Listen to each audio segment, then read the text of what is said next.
చూస్తున్నాం. తనపై జరిగిన దాడి విషయంలో రాజ్ తరుణ్ కుటుంబ సభ్యులు శేఖర్ భాషా మరికొంతమందిపై నార్సింగి పోలీస్ స్టేషన్ లో ఫిర్యాదు చేశారు లావణ్య. రాజ్ తరుణ్ ఆదేశాలతో దాడి జరుగుంటే రాజ్ తరుణ్ పై కూడా న్యాయ పోరాటం చేస్తానని లావణ్య తెలిపింది. తన ఇంటికి కొంతమంది వచ్చి దాడి చేశారని, అందరిపై పోలీసులకు ఫిర్యాదు చేశామని తెలిపింది. రాజ్ తరుణ్ పై జైలు మెట్టెక్కించే వరకు వదిలిపెట్టనని చెప్పారు లావణ్య.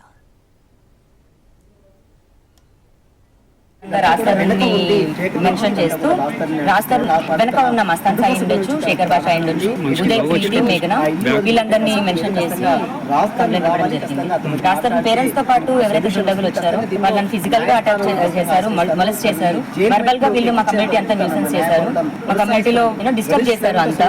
వీళ్ళందరిపైన కంప్లైంట్ ఇవ్వడం జరిగింది. ఏం జరిగిందో అది రాసి వచ్చాను. ఇంకొకసారి నేను ఎవరి జోలికి వెళ్ళట్లేదు, నా జోలికి కూడా వాళ్ళు ఎందుకు వస్తున్నారో నాకు తెలియదు, మీరు నా జోలికి రావద్దు అని ఖచ్చితంగా రాశాను. చర్యలు తీసుకుంటామని చెప్పారండి.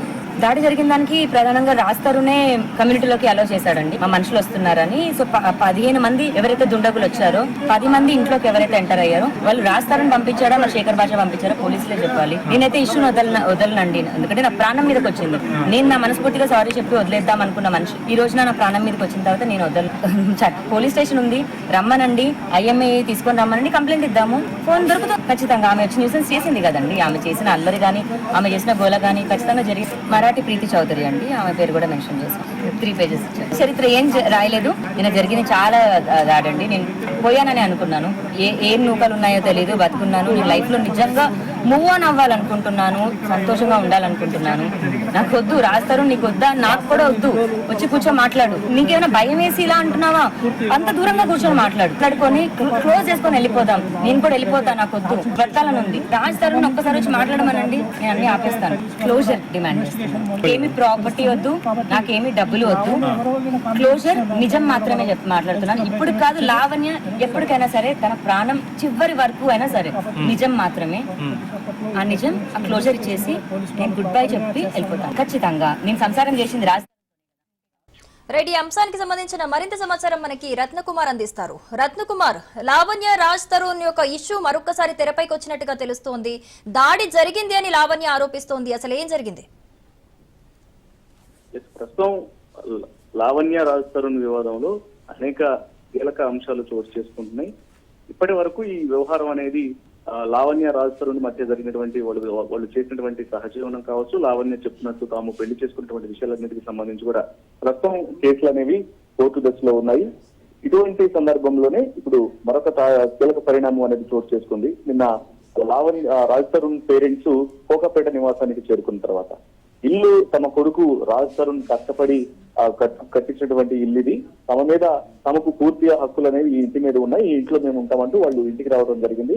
అయితే ప్రస్తుతం కోర్టు దశలో ఉంది కాబట్టి ఇది రాజ్ తరుణ్ కు నాకు సంబంధించినటువంటి ఇల్లు, రాజ్ తరుణ్ నేను పెళ్లి చేసుకున్నాము, అతను రావాల్సినటువంటి అవసరం ఉంది. ప్రస్తుతం కేసు అనేది కోర్టులో నడుస్తుంది కాబట్టి కోర్టు జడ్జిమెంట్ వచ్చిన తర్వాత దీని మీద తదుపరి నేను ఏ డెసిషన్ అయినా తీసుకుంటానటువంటి విషయాన్ని కూడా తెలియజేసింది. అయితే దాదాపు 15 మంది వ్యక్తులను రాజ్ తరుణ్ పేరెంట్స్ తీసుకొచ్చి తన పైన దాడి చేయించారు.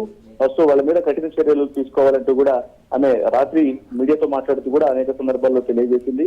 అక్కడ జరిగినటువంటి హైడ్రామాకు సంబంధించి, ఎందుకంటే ఉదయ్, ప్రీతి అనే గతంలో డ్రగ్స్ బాధితులుగా ఉన్నటువంటి వ్యక్తులు ఎవరైతే ఉన్నారో వాళ్ళందరూ కూడా రాజ్ తరుణ్ కు అనుకూలంగా అక్కడికి వచ్చి కొంత హంగామా సృష్టించినటువంటి పరిస్థితి. అయితే తన మీద దాదాపు 15 మంది వచ్చి దాడి చేశారు. తనను తనకు ప్రాణాలకు భయపెట్టినటువంటి పరిస్థితి ఉంది. బ్యాట్ లో తీసుకుని వచ్చి తమ్ముడు పైన అలాగే తండ్రి పైన నా పైన దాడికి ప్రయత్నం చేశారు. ఇంట్లో ఉన్నటువంటి సీసీ కెమెరాలను ధ్వంసం చేశారు. మరోవైపు ఆ కుక్కలను భయభ్రాంతులకు గురి చేశారు. ఇదంతా కూడా రాజ్ తరుణ్ వాళ్ళ పేరెంట్స్ ను ముందు పెట్టి సాధిస్తున్నటువంటి నాటుకున్నటువంటి విషయాలన్నింటినీ కూడా మీడియా ముఖంగా లావణ్య తెలియజేసింది. ఇక వీటన్నిటికీ సంబంధించి పోలీసులు రాత్రి ఆమెను కన్విన్స్ చేసిన తర్వాత మిగతా వాళ్ళందరినీ బయటికి పంపించి కేవలం రాజ్ తరుణ్ తల్లిదండ్రులను, లావణ్యను మాత్రమే ఆ ఇంట్లో ఉంచడం జరిగింది. ఇక ఈ విషయాలన్నింటికి సంబంధించి నిన్న ఏదైతే ఘటనలు చోటు చేసుకున్నాయో, సీసీ కెమెరాలు ధ్వంసం చేయడం, డోర్లు పగలగొట్టడం, గుర్తు తెలియని వ్యక్తులు వచ్చి హంగామా చేయడం వ్యవహారాలకు సంబంధించి కూడా కొద్దిసేపటి క్రితమే లావణ్య నార్సింగ్ పోలీసులకు ఫిర్యాదు చేసింది. ఫిర్యాదులో చాలా స్పష్టంగా కొన్ని అంశాలను పేర్కొంది. ఇటు ప్రీతి, ఉదయ్ అనేటువంటి కొంతమంది వ్యక్తులు ఎవరైతే ఉన్నారో, గతంలో కొంత హంగామా సృష్టించినటువంటి వ్యక్తులు, డ్రగ్స్ కేసులు బాధితులుగా ఉన్నటువంటి వ్యక్తులు ఎవరైతే ఉన్నారో వాళ్ళు వచ్చి హైడ్రామా చేశారు, తమను ఇబ్బందులకు గురి చేశారనే విషయాలను కూడా మెన్షన్ చేసింది. మరోవైపు ఇదంతా రాజ్ తరుణ్ ఆడుతున్నటువంటి నాటకానికి సంబంధించి ప్రస్తుతం దీని మీద ఖచ్చితంగా చర్యలు తీసుకోవాలి, మధ్యంతర బెయిల్ మీద ఉన్నటువంటి రాజ్ తరుణ్ వాళ్ళ తల్లిదండ్రులను ఎలా ఆ ఇంటికి పంపిస్తాడు, ఇది కోర్టు దశలో ఉంది అంశము.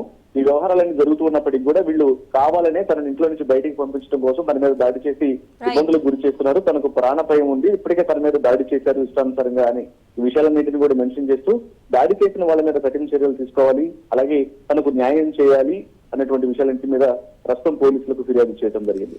Right Ratnakumar, thanks for the details.